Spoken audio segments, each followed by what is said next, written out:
ফাসদা বিমা তু'মারু ওয়া আরিদানিল মুশরিকিন ইন্না কাফাইনাকাল মুস্তাহজিইন। মহান আল্লাহ তাআলা যখন এই আয়াতটি অবতীর্ণ করেন তখন রাসূল করিম সাল্লাল্লাহু আলাইহি ওয়াসাল্লাম দ্বীনের দাওয়াত প্রকাশ্যে শুরু করে দেন। যখন তায়েফের ময়দানে রাসূল করিম সাল্লাল্লাহু আলাইহি ওয়াসাল্লাম দ্বীনের দাওয়াত দেওয়া শুরু করলেন তখন ওখানকার বড় বড় নেতারা বকাটে ছেলেদেরকে রাসূল করিম সাল্লাল্লাহু আলাইহি ওয়াসাল্লামের পিছনে লেলিয়ে দেন। তারা ঠাট্টা বিদ্রুপ করা শুরু করে। এক পর্যায়ে রাসূল করিম সাল্লাল্লাহু আলাইহি ওয়াসাল্লামকে পাথর মারা নিক্ষেপ করে।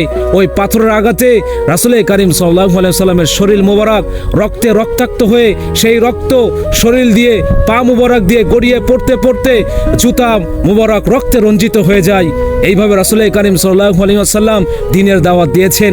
রাসূল করিম সাল্লাল্লাহু আলাইহি ওয়াসাল্লাম ইন্তেকালের সময় বলে গিয়েছেন, বাল্লিগু আন্নি ওয়ালাউ আয়া, আমার পক্ষ হইতে একটি বাণী হইলেও পৌঁছাইয়া দাও। এই কাজটা সাহাবায়ে কেরাম করেছেন। সাহাবায়ে কেরামের পরে তাবেঈন, তাবেঈন, আইম্মায়ে মুজতাহিদিন, এই ধারা চলতে চলতে আজ আমাদের পর্যন্ত এসেছে। রাসূল করিম সাল্লাল্লাহু আলাইহি ওয়াসাল্লাম আরো বলেছেন, আলা কুল্লুকুম রাইন ওয়া কুল্লুকুম মাসউলুন আন রাইয়াতিহি, তোমরা প্রত্যেকে দায়িত্বশীল, তোমাদের এই নিজ নিজ দায়িত্ব সম্পর্কে জিজ্ঞাসা করা হবে। অন্য হাদিসে রাসূল করিম সাল্লাল্লাহু আলাইহি ওয়াসাল্লাম বলেছেন, আল উলামা ওয়ারাসাতুল আম্বিয়া, উলামায়ে কেরাম রাসূলগণদের ওয়ারিস। আমি তোমাদের সাথে একটু দুষ্টামি করি, এর মানে এই নয় যে দ্বীনের খেদমত করতে পারবো না। عن أبي هريرة عن عبد الرحمن بن صخر رضي الله تعالى عنه قال قال رسول الله صلى الله عليه وسلم إن الله لا ينظر إلى أجسامكم وإلى صوركم ولكن ينظر إلى قلوبكم وأعمالكم।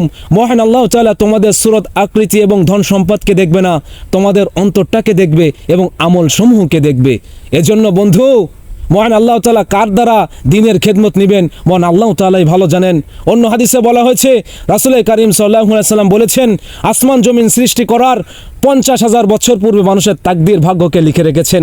এজন্য কোথায় আল্লাহ তাআলা কাকে ফিট করবেন মহান আল্লাহ তাআলাই ভালো জানেন। একটা কথা মনে রাখবা বন্ধু, প্রত্যেক জমানার সিচুয়েশন অনুযায়ী মহান আল্লাহ তাআলা নবী রাসূলগণদেরকে প্রেরণ করেছেন, আলেম ওলামাদেরকে প্রেরণ করেছেন, ভবিষ্যতে করবেনও।